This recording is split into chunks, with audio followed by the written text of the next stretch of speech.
Codependency.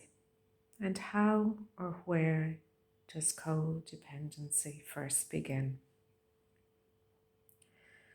It usually arises in a relationship where one or both people in the relationship have a very low self-esteem and a low sense of self-worth, often meaning that they begin to cling to the other person as their source of happiness. And this starts that whole cycle of codependency. Many of us recognize this in others. We may recognize it in our own relationships, and we certainly may come across it among our friends, family members, loved ones.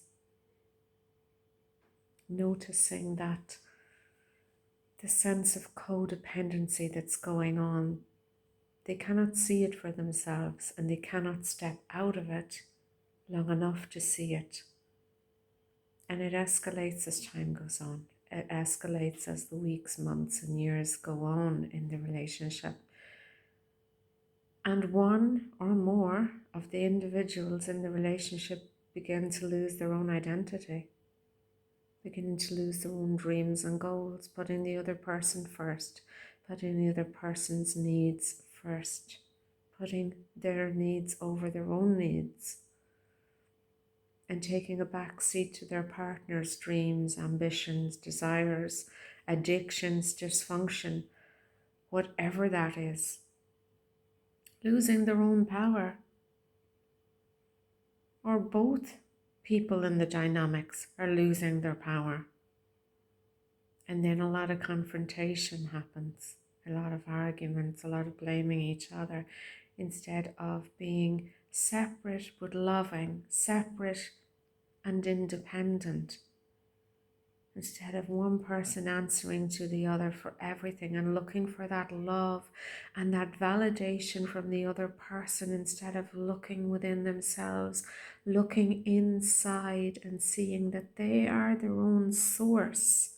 They're their own source of the happiness, not the other person, not the partner. The happiness has to come from within each and every person. It cannot come from the other person. They cannot make you happy.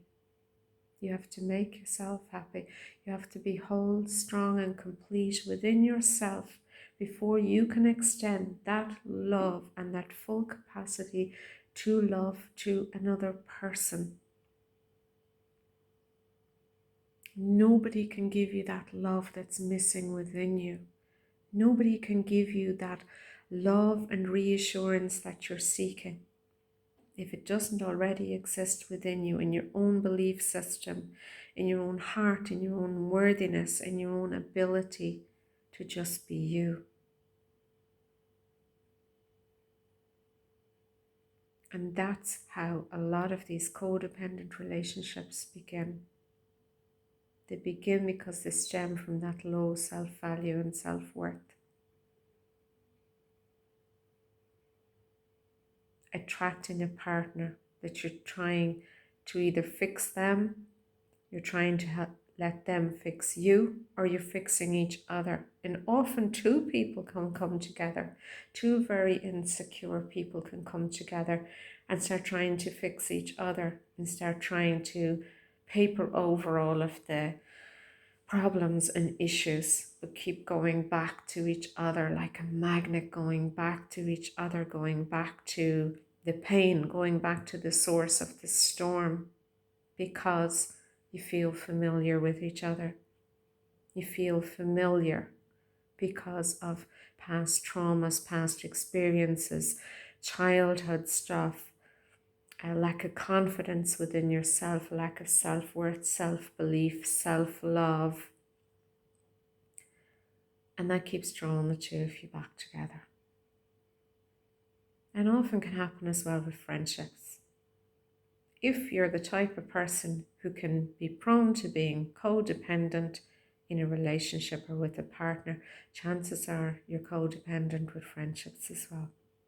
You know, those kind of friendships that you just need, and you start, the more time you're spending, the more time you need with them, the more you feel, oh, they're your source to open up to, and you start to seek that advice too often, or, you know, that source of that company so much that it becomes again that codependent need to have these people in our lives, but it's filling a void of some sort. It's filling a void to really see what's going on.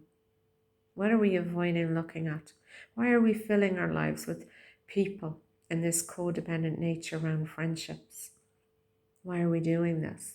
It becomes the same with family members and family dynamics.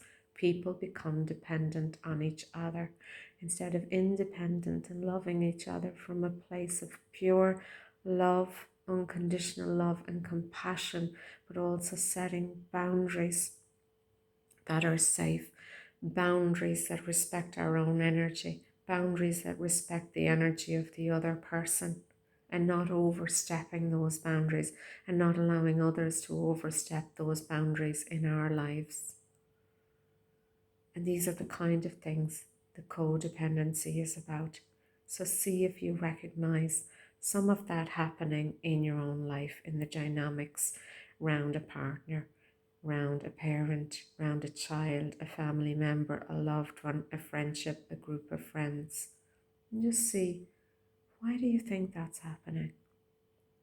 What part do you think you're playing in it? How could things change? What would you need to work on? And how are you going to go about making those changes, or even that realization of what is really going on?